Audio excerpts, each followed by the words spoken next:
নবী জিজ্ঞেস করে, উট তুমি আমাকে সালাম দিলা, কারণ কি? উট বলে, ওগো নবী, আপনি শুধু মানুষের নবী না, আপনি আমারও নবী। উট বলে, ওগো আল্লাহর নবী, আমার মনে অনেক দুঃখ, আমার মনে অনেক কষ্ট, আপনার কাছে কিছু দুঃখের কথা বলতে চাই। কি বলতেছে উট? কে বলতেছে? উট বলতেছে, ওগো নবী, আমার মনে অনেক দুঃখ, আমার মনে অনেক কষ্ট, আমি একটু আমার মনের দুঃখগুলো আপনাকে বলতে চাই।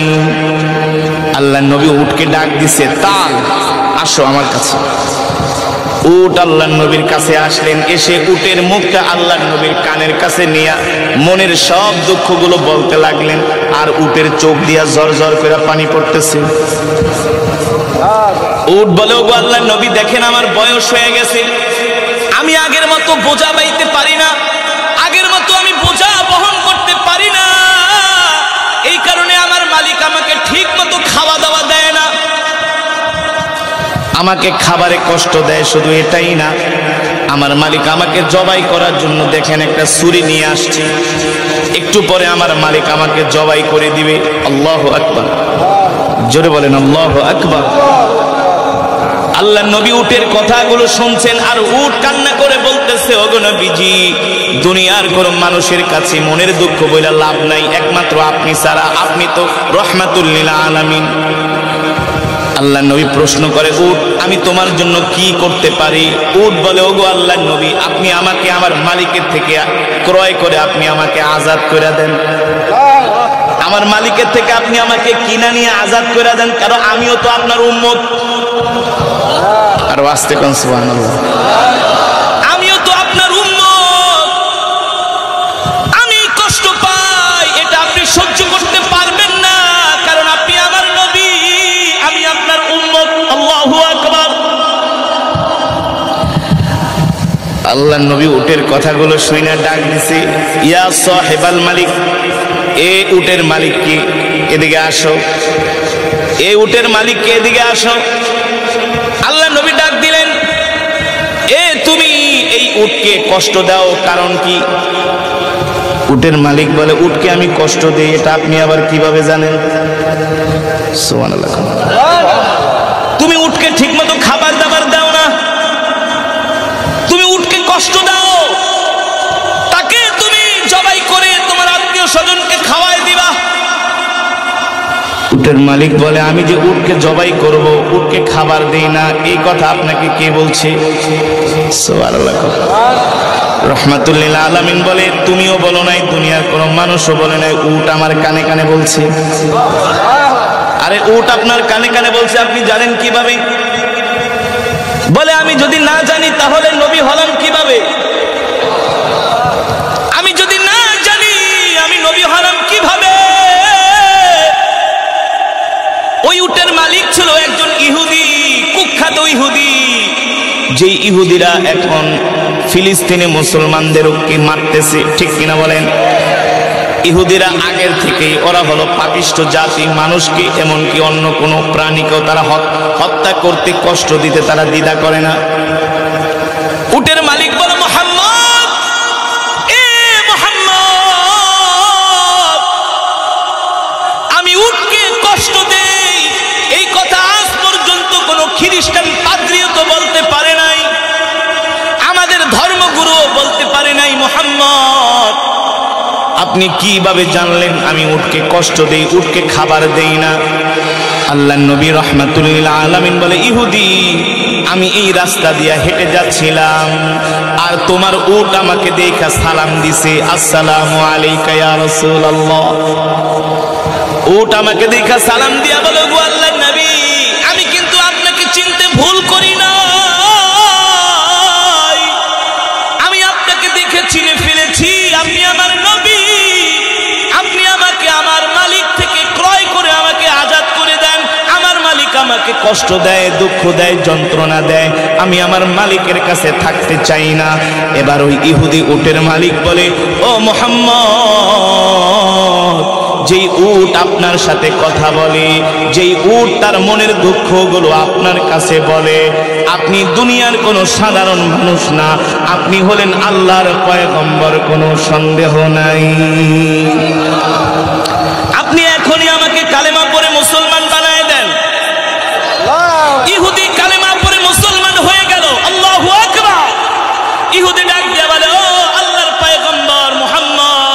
সালাম, এবার আমি শুধু উটকে আজাদ করব না, মুক্ত করব না, আমিও আপনার হাতে হাত রেখা কালেমা পড়ে মুসলমান হয়ে গেলাম। আজ থেকে আমি আপনার সাহাবী, আপনার সঙ্গী হয়ে গেলাম, আর বিনা পয়সায় উটটাকেও আমি মুক্ত করে দিলাম। সেই নবীর উম্মত আমরা, সেই নবীর উম্মত আমরা। ও যুবক, ও মুসলমান, আজকে তুমি সেই নবীকে চিনলা না, সেই নবীর অনুসরণ করো না, সেই নবীর আদর্শ মানো না, ঠিক কিনা বলেন? আমার নবী যখন মক্কার জমিনে কোরআনের দাওয়াত দিত, মক্কার কাফেরেরা এমন কোনো কষ্ট নাই, এমন কোনো যন্ত্রণা নাই যে আমার নবীকে দেয় নাই। মক্কার কাফেরেরা শত অত্যাচার, নির্যাতন, জুলুম করে আমার নবীকে মক্কার কাফেরেরা বের করে দিয়েছে। আমার নবীকে মক্কার কাফেরেরা রাস্তা দিয়ে হাঁটতে দিত না। আমার নবীর চলার পথের মধ্যে মক্কার কাফেরেরা কাঁটা বিছায় দিত। আমার নবীকে হত্যা করার জন্য মক্কার কাফেরেরা ষড়যন্ত্র করত। এত পরিস্থিতির মাঝেও, এমন প্রতিকূলতার মাঝেও আল্লাহর পয়গম্বরকে কিছু কিছু সাহাবীরা তাদের জীবন দিয়া ভালোবেসেছেন, জীবন দিয়া ভালোবাসেন। মক্কার কাফেরেরা আল্লাহর নবীকে হত্যা করার জন্য যত প্ল্যান প্রোগ্রাম, যত দুশমনী আল্লাহর নবীর বিরুদ্ধে তাদের ষড়যন্ত্র অব্যাহত রেখেছেন, কিন্তু ওই মক্কার জমিনে আল্লাহর নবীর এমন কিছু সাহাবী ছিলেন, হযরতে বেলালের মতো, হযরতে আবু বকরের মতো, হযরতে ওমরের মতো, হযরতে ওসমান, হযরতে আলীর মতো সাহাবীরা তাদের জীবনের চাইতেও আল্লাহর নবীকে ভালোবেসেছেন, ঠিক কিনা বলি? আমরা হইলে তো বলতাম, দূর, এই হুজুরের সাথে আর কয়দিন থাকবো? এর 2 দিন পর পরই পুলিশে ধরতে আহে।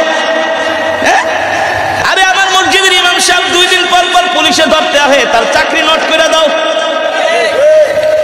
এই প্যারা, এই ঝামেলা আর ভালো লাগে না। এমন সিচুয়েশন বাংলাদেশে হয়েছে কি হয়েছে না? এই কথা যারা বলে তাদের ঈমান দুর্বল, তাদের ঈমান। কত মসজিদের ইমাম সাহেবের চাকরি চলে যায়। আরে হুজুর, আপনি গরম গরম ওয়াজ করেন, আপনি এত গরম ওয়াজ করেন কেন? নরম নরম ওয়াজ করেন। এই সমস্ত কথা যারা বলে তারা হলো মুনাফিক মার্কা মুসলমান। ইসলামে নরমও আছে, হ্যাঁ, ইসলামে নরমও আছে, গরমও আছে, ঠিক কিনা বলেন? আমার নবীর মতো এত নরম নবী পৃথিবীতে আসেনি, আসবেও না। আবার আমার নবীর মতো এমন গরম নবীও পৃথিবীতে আসে নাই। আমার নবী কেমন নরম নবী! আমার নবী তার মাথার মধ্যে বুড়ির বোঝা বহন করেছে। কথা বলেন, আমার নবী কেমন নবী! আমার নবী কেমন নরম নবী!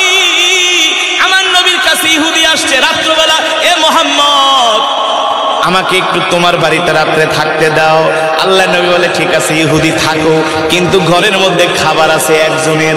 আল্লাহ নবী নিজের খাবারটা ইহুদিকে খাওয়ায়া একেবারে আরামসে ঘুম পাড়াইয়া দিল। ইহুদি, তুমি আমার বিছানায় ঘুমাও, আমি যাইয়া মসজিদে ঘুমাই। সুবহানাল্লাহ। নিজের খাবার না খায়া ইহুদিকে খাওয়ায় বলে, তুমি ঘুমাও, আমি যাইয়া বিছানায় মসজিদে ঘুমাই।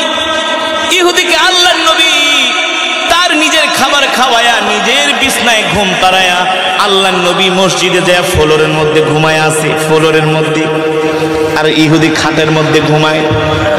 ইহুদির মনে হইল শয়তানি, আল্লাহ নবীকে কিভাবে কষ্ট দেওয়া যায়।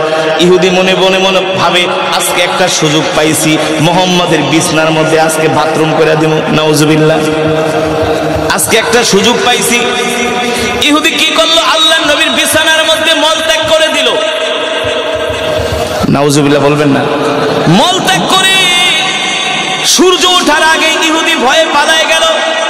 ইহুদি মনে মনে ভাবলো যে মুহাম্মদ আমার এত আদর করে খাওয়াইছে, এত মেহমানদারি করেছে, এই মুহাম্মদের বিছানার ভিতরে বাথরুম করলাম, মল ত্যাগ করলাম, যদি মুহাম্মদ আমারে দেখতে পায় তাহলে নিশ্চিত মুহাম্মদ আমাকে হত্যা করবে। তার মানে আগে থেকেই ভাইগা যায়। ইহুদি ভাইগা চলে গেছে। আল্লাহর নবী ফজরের নামাজ পড়ে বাসায় আসছে, ইশরাকের নামাজ পড়ে বাসায় আসছে, আয়েশা দেখে আল্লাহর নবীর মেহমান ইহুদি নাই, বিছানার মধ্যে মল ত্যাগ করে নষ্ট করে রাখছে। রহমাতুল্লিল আলামিন দয়ার সাগর নবী মনে মনে আফসোস করে, হায় রে কত না কষ্ট আমার মেহমান রাত্রবেলা পাইছি। আহ, কেমন নরম নবী ছিল আমার নবী, কেমন নরম নবী। আমরা হইলে কি করতাম? কি করতাম? থাক, কি কইতাম আমরা? আপনারা নিজেরাই কোন, তোরে পায়ালই। আরে সাইজ তো আছেই, গালি যে কয়টা দিতাম 1 সেকেন্ডের ভিতরে, নাকি? পোলাপান পাঠে দিতাম, ওরে ধৈরা লয় কই আছে খুঁজা লয়, ওর আড্ডি গুড্ডি ভাঙ্গা ফেলাম, ওরে আদর করে খাওয়াইলাম, আমার বিছানায় ঘুম পাড়াইলাম, তার বিনিময়ে ওই আমার বিছানায় এইভাবে নষ্ট করে গেল, ওরে ছাড়া যাবে না, ঠিক কিনা বলেন? চরম পর্যায়ের বেয়াদবি ইহুদি আল্লাহ নবীর সাথে করলেন। এ যুবক যারা শুধু বলে হুজুররা গরম গরম ওয়াজ করে, এ হুজুররা শুধু গরম ওয়াজ করে না, হুজুররা নরম ওয়াজও করে। কোরআনের মধ্যে নরম ওয়াজও আছে, আবার জিহাদের ওয়াজও আছে, যখন যেমন তখন তেমন, ঠিক কিনা বলেন?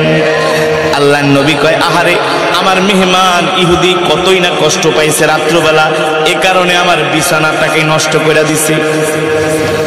ইহুদি যাওয়ার সময় ভুলে তার একটা দামি তরবারি আল্লাহ নবীর ঘরে রাইখা ভুলে চলে গেছে। কারণ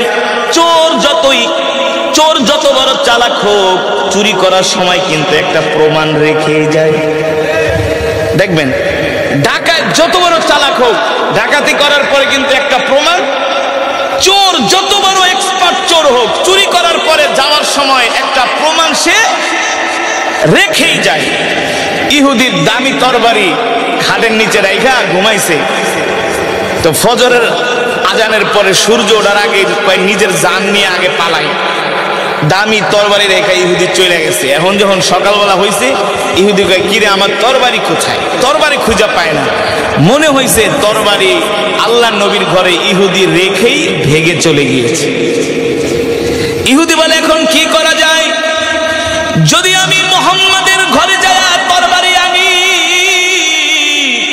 যদি মুহাম্মদ আমাকে ধরতে পারে, নিশ্চিত মুহাম্মদ আমাকে হত্যা করবে, কারণ মুহাম্মদকে আমি যে কষ্ট দিছি এটা কোনো মানুষের কাজ না। করা যায়, আমি যদি এখন মুহাম্মদের কাছে যাই তরবারি আনতে, আমি যেই অন্যায় করেছি নিশ্চয়ই মুহাম্মদ আমাকে হত্যা করবে।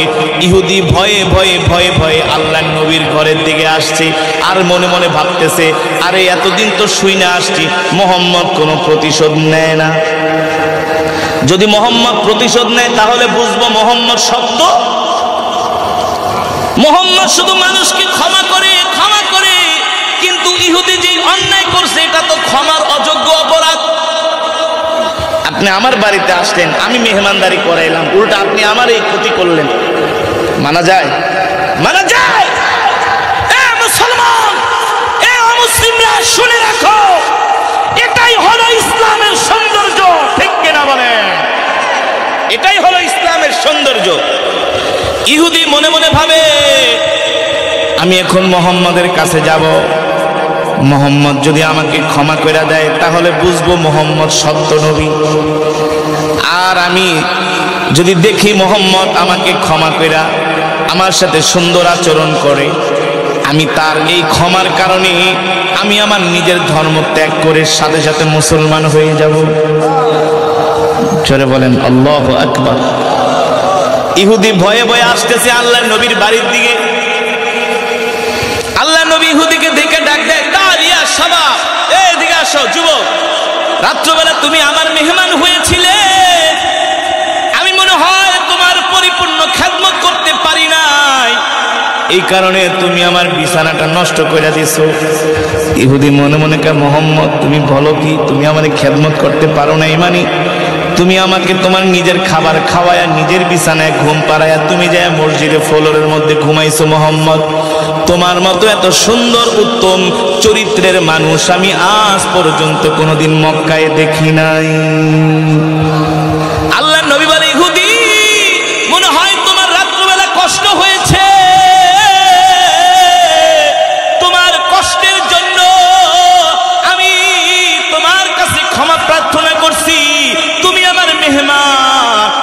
কোনো কষ্ট নিও না, কষ্ট নিও না। এই কথা শোনার পরে ইহুদি আল্লাহর নবীর হাত দুইটা জড়ায় ধরে কান্না করে দিছে। আল্লাহর নবী ডাক দিয়া বলে, লিমা তাবকিয়া ইহুদি, ইহুদি তুমি কান্না করো কেন, কান্না করো কেন? ইহুদি বলে, মুহাম্মদ, এই মক্কার জমিনে আমি কত মানুষ দেখলাম, কত বড় বড় নেতাদের সাথে চললাম, কত বড় বড় লিডারদের সাথে চললাম, আবু জেহেলকে দেখলাম, আবুল আহাবকে দেখলাম, উতবারে দেখলাম, শাইবারে দেখলাম, কিন্তু তোমার চরিত্রের মতো এত সুন্দর চরিত্রের মানুষ আমি একজনও পাই নাই। আল্লাহু আকবার। এই কথা বলে ইহুদি কান্না কইরা দিছে। ইহুদি কান্না কইরা বলে, মুহাম্মদ, আমি তোমাকে ছেড়ে যাব না, আমি তোমাকে ছেড়ে যেতে পারি না মুহাম্মদ। আমি সিদ্ধান্ত নিয়েছি, তুমি আমাকে এখনই কালেমা পড়ায় মুসলমান বানায় দাও। আল্লাহর নবী ইহুদিকে সেই জায়গার মধ্যে কালেমা পড়িয়ে মুসলমান বানায় দিলেন। আল্লাহু আকবার। আমার নবী ইহুদির সাথে সুন্দর আচরণ করার কারণে ইহুদি সাথে সাথে কালেমা পড়ে মুসলমান হয়ে গেছে, ঠিক কিনা বলেন?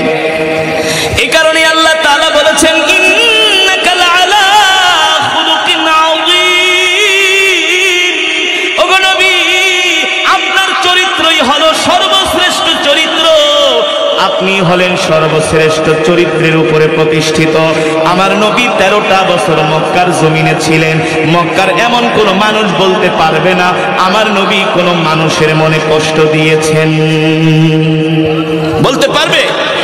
13 বছর কষ্ট দেওয়ার পরে নবী যখন মক্কা থেকে মদিনায় চলে গেলেন হিজরত করে, আর মক্কার কাফেরদের যন্ত্রণায় মদিনায় থাকতে পারলেন না, মক্কায় থাকতে পারলেন না।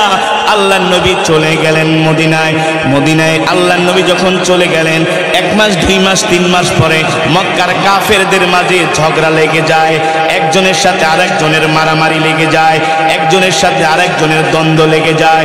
এবার মক্কার কাফেরদের মাঝে 2টা গ্রুপ হয়ে যায়। এক গ্রুপ আরেক গ্রুপকে বলে, হায় রে, আগে যখন মুহাম্মদ মক্কায় ছিল আমরা মারামারি করলে মুহাম্মদ আমাদের ঝগড়াগুলো সমাধান করে দিত, আমরা আমাদের অর্থগুলো মুহাম্মদের কাছে জমা রাখতাম। এখন চোর বাটপার আবু জেহেলের কাছে টাকা জমা রাখলে আত্মসাৎ করে, বুঝেন নাই? মক্কার বড় বড় লিডারেরা আল্লাহর নবীর কাছে এনে টাকা জমা রাখতো, অর্থ জমা রাখতো, কারণ জানে আল্লাহর নবীর কাছে জমা রাখলে তাদের অর্থ কখনো আমানতের খেয়ানত হবে না। আবু লাহাবের কাছে অর্থ রাখে, আবু লাহাব মাইরা দেয়। মক্কার কাফেরদের মাঝে ঝগড়া লাগে, এখন আর কেউ মীমাংসা করে দেয় না। এখন মক্কার কাফেরেরা হারে হারে টের পায় আল্লাহর নবী তাদের জন্য কত বড় রহমত ছিল। এবার সব মক্কার কাফেরেরা একসাথে হয়ে বাইতুল্লাহর চত্বরে আসলো। আয়েশা এক গ্রুপ আরেক গ্রুপকে দোষারোপ করে, তোদের কারণে মুহাম্মদ মক্কা ছেড়ে মদিনায় চলে গেছে। আরেক গ্রুপ বলে, তোদের কারণে মুহাম্মদ মক্কা ছেড়ে মদিনায় চলে গেছে। মাঝখান দিয়া ওলীদ ইবনে মুগীরা, আবু লাহাব বলে, একটা সিদ্ধান্ত নেওয়া যায়। কি সিদ্ধান্ত? আমরা মক্কা থেকে একটা দূত পাঠাই মদিনায়, দেখি মুহাম্মদ মদিনায় কেমন আছে। আবার নাকি প্রতিশোধ নেওয়ার জন্য আমাদের উপরে উল্টা হামলা করে, মানে শয়তানের মনে শয়তানি, যে যেমন সে অন্যকেও তেমন ভাবে। এমন কিছু মানুষ আছে কি আছে না? নিজে খারাপ, অন্য মানুষকেও খারাপ ভাবে। এগুলো হলো আবু জেহেলদের চরিত্র, আবু লাহাবদের চরিত্র, ঠিক কিনা বলেন? এক গ্রুপ আর এক গ্রুপকে বলে, শোনো, আমরা মদিনায় একজন দূত পাঠাই, দূত মারফতে আমরা জানি আসলে মুহাম্মদ এখন মদিনায় কি করতেছে, না আমাদের উপর আবার হামলা করে প্রতিশোধ নেয়। আবু লাহাব ওলীদ ইবনে মুগীরা বলে, যেন তেন লোককে পাঠানো যাবে না, একজন শিক্ষিত জ্ঞানী মানুষকে পাঠাতে হবে। কাকে পাঠানো যায়? তারা সিদ্ধান্ত নিল, মক্কার সম্ভ্রান্ত পরিবারের একজন সন্তান, শিক্ষিত মানুষ, কবি স্বভাবের মানুষ, ভদ্র মানুষ, তার নাম হলো উরওয়া ইবনে মাসউদ। নাম কি? উরওয়া ইবনে। যুবক, নবীর চরিত্র কেমন ছিল? আজকে আমরা অমুক নেতার পিছনে ঘুরি, অমুক নেতার পিছনে ঘুরি। আল্লাহর কসম করে বলি, দুনিয়ার কোন নেতা তোমাকে জান্নাতে নিতে পারবে না।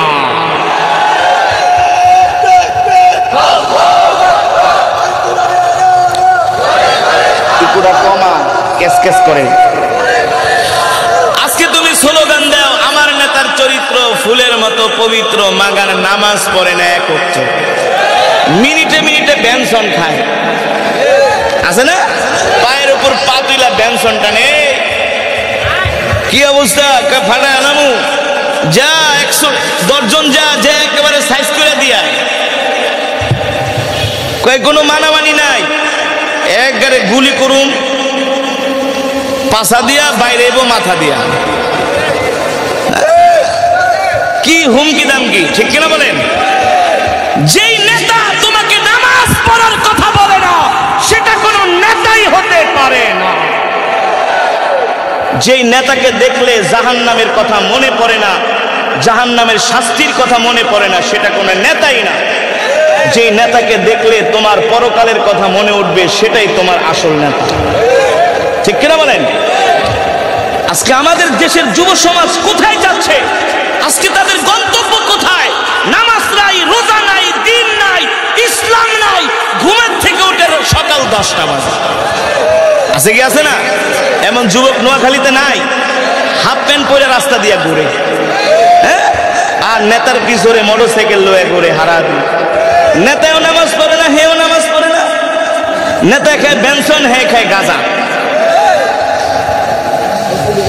এই ওয়াজ দরকার আছে কি আছে না? দরকার নাই। আমার যুবকগুলো নষ্ট হয়ে যাচ্ছে, ইসলাম থেকে দূরে সরে যাচ্ছে, ঠিক কিনা বলেন?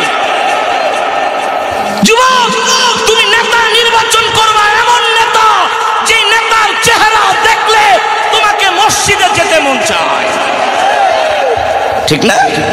এমন নেতা নির্বাচন করতে হবে। এই ওঠাউঠি করেন, বসেন। বয়ান শেষ করে দিব, মোনাজাত দিয়ে দিব, অল্প সময় আমরা মোনাজাত দিয়ে দিব ইনশাআল্লাহ। ওঠাউঠি করবো না, বসেন। এবার মক্কার কাফিরেরা সিদ্ধান্ত নিল মদিনায় যেন তেন মানুষকে পাঠানো যাবে না। কাকে পাঠানো যায়, কাকে পাঠানো যায়? তারা সিদ্ধান্ত নিল উরওয়া ইবনে মাসউদকে পাঠাবো।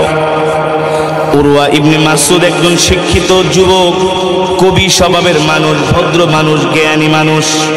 মক্কার সম্ভ্রান্ত কইরা অনেক দিন সফর করে তিনি মদিনায় গেলেন। ক্লান্ত হয়ে গেছেন, পরিশ্রান্ত হয়ে গেছেন।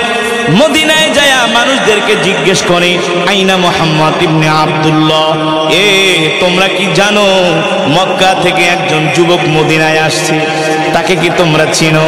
মদিনার মানুষ বলে, বলো কি, বলো কি? সে তো শুধু একজন যুবক না, সে তো হলো আমাদের নবী রাহমাতুল লিল আলামিন। যেই দেশে গুণীদের কদর করে না ওই দেশে গুণী জন্ম নেয় না। যেই দেশে ন্যায় নীতিবান মানুষকে সম্মান করা হয় না ওই দেশে, ওই সমাজের মধ্যে ন্যায় নীতিবান মানুষেরও জন্ম হয় না। মক্কার কাফেরেরা আল্লাহর নবীকে চিনে নাই, কিন্তু মদিনার মানুষ কথা বলে না। হে বলস কি বেটা, যুবক মানি সে তো আমাদের নবী, সুবহানাল্লাহ। কোথায় তোমাদের নবী? তার কাছে একটু আমাকে নিয়ে যাও। ইমশি মাই, চলো তুমি আমার সাথে চলো। এবার উরওয়া ইবনে মাসউদকে নিয়ে একজন সাহাবী আল্লাহর নবীর বাড়ির দিকে যাচ্ছেন, আল্লাহর নবীর বাড়ির দিকে যাচ্ছেন। উরওয়া ইবনে মাসউদ ক্লান্ত পরিশ্রান্ত, সাহাবী ডাক দিয়া বলে, তুমি এখানে দাঁড়াও, আগে যায়া আল্লাহর নবীর থেকে অনুমতি নিয়ে আসি। উরওয়া ইবনে মাসউদকে আগে আমরা মুহাম্মদের ঘরে ঢুকে যাইতাম, আর দেখি তার কাছ থেকে এখন অনুমতি নিতেও হয়, কারণ তোরা তো ছিলি বেয়াদব, আর মদিনার মানুষ হলো আদববান। তোরা তো নবীকে চিনোস নাই। আল্লাহর নবীর ঘরে সাহাবী ঢুইকা জিজ্ঞেস প্রশ্ন করলেন, অনুমতি নিলেন, ওগো আল্লাহর নবী, মক্কা থেকে একজন যুবক আসছে আপনার সাথে দেখা করার জন্য, আপনি কি অনুমতি দিবেন নাকি? আল্লাহর নবী বসা ছিলেন, তিনি দাঁড়ায় গেলেন। বলো কি? মক্কা থেকে যুবক আসছে মানে আমার দেশের মানুষ আসছে, কারণ মক্কা তো হলো আল্লাহর নবীর জন্মভূমি, মাতৃভূমি। আপনি যদি বিদেশে যান, মালয়েশিয়া, সিঙ্গাপুর, থাইল্যান্ড অথবা সৌদি আরব, যদি হলেন সেনবাগের সমীর মুন্সির হাটে আপনার পাশের বাড়ির একজন লোক আপনার সাথে দেখা করতে আসছে, হোক সে আপনার শত্রু, আনন্দ লাগে কি লাগে না? কই আর কাগু কই হাতের লোয়ায় আর কাছে কথা কন, যতই দুশ্মনী থাকুক কাগু আই সব মিলে গেছে, আপনি আর কাছে আইছেন, আপনি কি খাইবেন, আপনি বল, কথা বলেন। আল্লাহর নবী বলে কে আসছে, কে আসছে, আমার কাছে নিয়ে আসো, আমার দেশের মানুষ। আল্লাহর নবী তাকায় দেখে মক্কার সবচেয়ে বড় বড় দুশ্মন যারা, তাদের লোকজন। আল্লাহর নবী উরওয়া ইবনে মাসউদকে দেখা বসা ছিলেন, দাঁড়ায় গেলেন। আহলান ওয়া সাহলান মারহাবান বিকুম। আল্লাহর নবী বলে আসেন আসেন, আপনি আমার দেশের মানুষ, আপনি আমার আত্মীয়, আপনি আমার বংশের মানুষ। আল্লাহর নবী কথা বইলা উরওয়া ইবনে মাসউদকে বুকের মধ্যে জড়ায় ধরলেন। আল্লাহর নবী কান্না করে দিলেন, দিয়া বলে আপনি ভালো আছেন? এ আমার চাচা কেমন আছে, ওই চাচা কেমন আছে, মানে যারা নবীজিকে সবচেয়ে বেশি কষ্ট দিছে, যারা নবীর সাথে সবচেয়ে বেশি দুশ্মনী করছে, তাদের কথা জিজ্ঞেস করতেছে। উরওয়া ইবনে মাসউদ বলে হায় রে, মনে মনে ভাবলাম কি আর মোহাম্মদে করছেটা কি?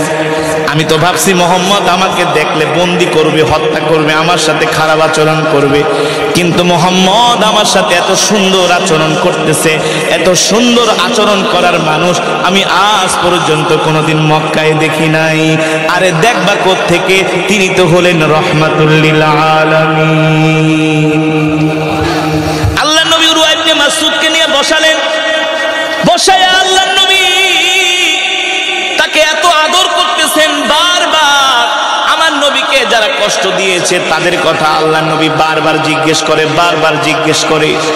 আল্লাহ নবীর এই আচরণ দেখা উরওয়া ইবনে মাসউদ আবেগ আপ্লুত হয়ে গেলেন, অবাক হয়ে গেলেন। হায় রে, এই মানুষটাকে আজ পর্যন্ত না আমরা কত কষ্ট দিছি, যে মানুষটা এত সুন্দর আচরণ, এত ভালো মানুষ, এত নম্র স্বভাবের মানুষ, ভদ্র স্বভাবের মানুষ, হায় রে, এই মানুষটাকে আমরা কতই না কষ্ট দিছি, কতই না গালি দিছি, আমরা তাকে মক্কা থেকে বের করে দিছি।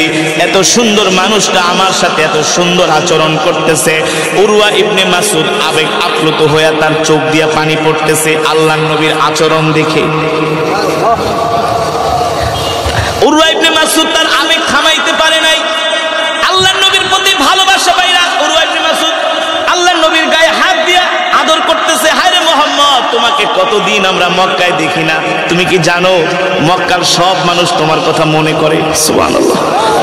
যে ভালো তাকে সবাই, কথা বল, যে ভালো তাকে সমাজের সবাই ভালো বলে, কেউ গোপনে কেউ প্রকাশ্যে, ঠিক না?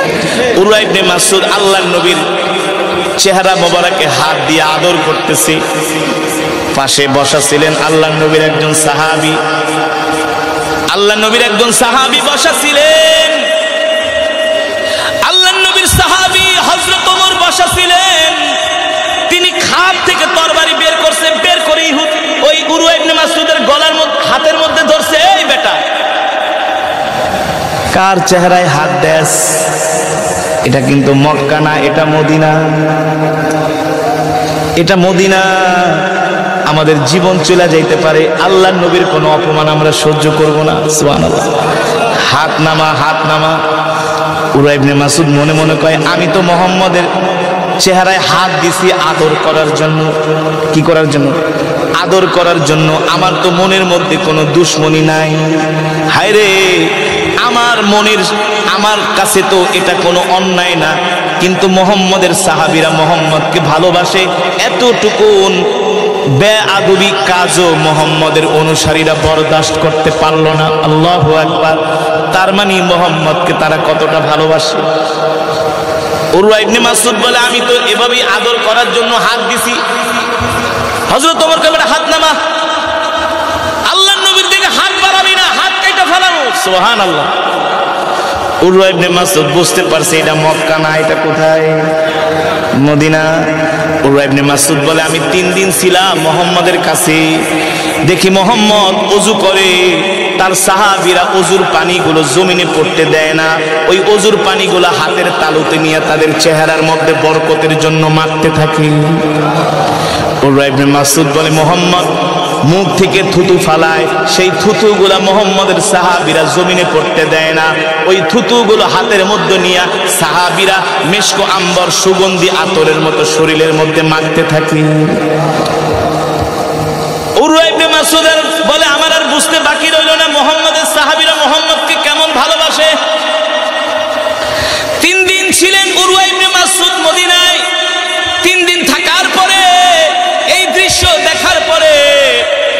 উরওয়া ইবনে মাসউদ বলে, এ মোহাম্মদ, আমাকে ছুটি দাও, আমি এবার মক্কায় যাই। তবে শোনো ভাতিজা, এই যাওয়াই শেষ যাওয়া না, আমি আবার কয়েকদিন পরে আসতেছি। আমি কয়েকদিন পরে এসে তোমার হাতে হাত রেখে কালেমা পড়ে মুসলমান হয়ে যাব। উরওয়া ইবনে মাসউদ মদিনা থেকে মক্কায় চলে গেলেন। মক্কার সব কাফেরেরা বাইতুল্লাহর চত্বরে হাজির হইল আল্লাহর নবী কি অবস্থায় আছে এটা জানার জন্য, বোঝার জন্য। সব কাফেরেরা এসে হাজির হলো। আবু জেহেল, আবু লাহাব, উতবা, সাইবারা বলতেছে, এ উরওয়া, কি দেখে আসছো মদিনা থেকে? উরওয়া ইবনে মাসউদ বলে, আবু জেহেল রে, শোনো শোনো, যা দেখে আসছে মদিনা থেকে তা বলার আগে আমি তোমাদেরকে একটা হুঁশিয়ারি উচ্চারণ করতে চাই। আবু জেহেল বললে, এ উরওয়া, কি বলবা, কি বলবা, বলো বলো। উরওয়া ইবনে মাসউদ বলে, এ আবু জেহেল, আমি মদিনায় যায় যা দেখে আসছি আমি উপলব্ধি করতে পারলাম, তোমরা যদি এখনো বাঁচতে চাও তাহলে এখনো সময় আছে, মুহাম্মাদের হাতে হাত রেখে কালেমা পড়ে মুসলমান হয়ে যাও। আবু জেহেল কে বুঝছে, উরওয়া, তোমারে মুহাম্মদ জাদু করছে। নাউজুবিল্লাহ বলবেন না। আবু লাহাব কে বুঝছি, মুহাম্মদ অনেক বড় জাদুকর। এতদিন বুঝতাম মুহাম্মদ শুধু মক্কার যুবকদেরকে জাদু করে, আজকে বুঝতে পারলাম মুহাম্মদ তোমাকে একেবারে জনমের জাদু করছে। উরওয়া ইবনে মাসউদ বলে, এ আবু জেহেল, উল্টাপাল্টা কথা বইল না, মুহাম্মদ আমাকে জাদু করে নাই, আমি মুহাম্মদের চরিত্র দেখা কালেমা পড়ে মুসলমান হয়ে যাব সিদ্ধান্ত নিয়েছি। কি দেখছো, কি দেখছো? উরওয়া ইবনে মাসউদ বলে, আবু জেহেল, আবু লাহাব, তোমরা মুহাম্মদকে এত কষ্ট দিছো, এত কষ্ট দিছো। আমি যখন মদিনায় গেলাম সর্বপ্রথম মুহাম্মদ তোমাদের কথা জিজ্ঞেস করেছে। তোমরা তাকে এত কষ্ট দিছো, তোমরাই বলো তোমাদের কথা কি জিজ্ঞেস করার কথা নাকি? উরওয়া ইবনে মাসউদের এই কথা শুনে আবু জেহেল, আবু লাহাব, উতবা, সাইবার অবাক হয়ে গেলে। বলে, বলো কি, বলো কি? বলে, শুধু এটাই না, তোমরা মুহাম্মদকে কষ্ট দিছো, আর মদিনার মানুষ মুহাম্মদকে এত ভালোবাসে যেটা তোমরা কল্পনাই করতে পারবা না। মুহাম্মদকে মদিনার মানুষ এত ভালোবাসে, মুহাম্মদের জন্য মদিনার মানুষ জীবন দিতেও তারা রাজি আছে। আল্লাহু আকবার। আবু জেহেল বলে, কি দেখে আসছো? বলে, শোনো, মুহাম্মদ যখন ওযু করে তার সাথী সঙ্গীরা ওযুর পানিগুলা জমিনে পড়তে দেয় না, বরকতের জন্য হাতের তালুতে নিয়ে ওযুর পানিগুলা তারা সারা শরীরের মধ্যে বরকতের জন্য মাখতে থাকে। মুহাম্মদের থুতু ফেললেও সেই থুতু তারা জমিনে পড়তে দেয় না, মুহাম্মদের থুতুগুলো তারা মিশক আম্বরের মতো গায়ের মধ্যে মাখতে থাকে। আল্লাহু আকবার। আমি যেই কয়েকদিন মদিনায় ছিলাম, মুহাম্মদ আমার সাথে এত সুন্দর আচরণ করছে, এত সুন্দর আচরণ আখলাকের মানুষ আমি আজ পর্যন্ত কোনোদিন মদিনায় দেখি নাই। এবার আবু জেহেল বলে, এ উরওয়া, বুঝছি, এই কথা তুমি মক্কার মানুষদের সামনে বলো না, যদি মক্কার মানুষদের সাথে বলো তাহলে কিন্তু মক্কার মানুষ সব দলে দলে মদিনায় যায় মুসলমান হয়ে যাবে। আল্লাহু আকবার। জোরে বলেন আল্লাহু আকবার।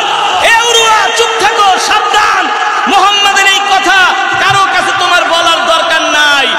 উরওয়া ইবনে মাসউদ বলে, আবু জেহেল, যতই ষড়যন্ত্র করো, চক্রান্ত করো, মুহাম্মদকে দমায়া রাখতে পারবা না। আমি শুনে আসছি আর কিছুদিন পরে মুহাম্মদ এই মক্কা বিজয় করবে। জোরে বলেন সুবহানাল্লাহ। মুহাম্মদ কি করবে? মক্কা বিজয় করবে। এই মক্কার কাফেরদের মনের মধ্যে ভয় ঢুকে গেল। বলো কি? বলে, হ্যাঁ, মুহাম্মদের জন্য মদিনার মানুষগুলো পাগল, মুহাম্মদের জন্য মদিনার মানুষগুলো জীবন দিতে পারে। এ আবু জেহেল, আবু লাহাব, তোমাদের সময় শেষ হয়ে আসছে। মুহাম্মদ সত্য নবী, কোনো সন্দেহ নাই, কোনো সন্দেহ নাই। তোমরা ধ্বংস হয়ে যাবে, মুহাম্মদ মক্কার ক্ষমতা তার হাতে নিয়ে নিবে। আল্লাহু আকবার।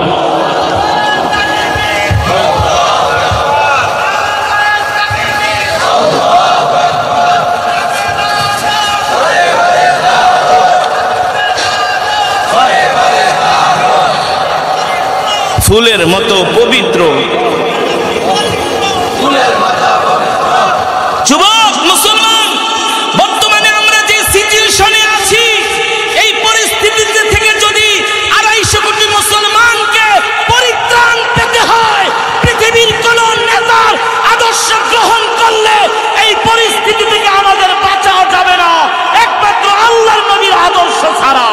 কিনা বলেন?